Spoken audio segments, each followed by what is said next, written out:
আপনার বাড়িতে যার জন্যই যা কিছু করেন না কেন কোনো নামডাক নেই, উল্টে মানুষজন ফ্যামিলি মেম্বার্স আপনাকে ইউজ করে কাজ গুছিয়ে ছেড়ে দেয়, বা বাচ্চা হোক বড়রা হোক কেউ আপনার কোনো কথাই শোনে না, আপনাকে গ্রাহ্য করে না, তাদেরকে যদি নিজের কথা শোনানোর হয় তাহলে এই টোটকাটি করে দেখুন।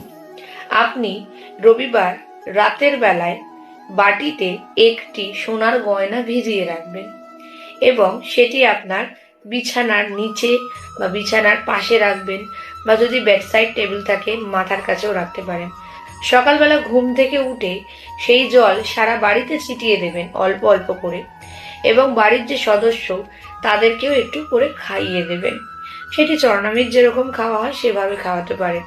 দেখবেন এর ফল স্বরূপ সবাই আপনার কথা শুনছে, আপনার বাচ্চাও কথা শুনছে, বড়রাও কথা শুনছে।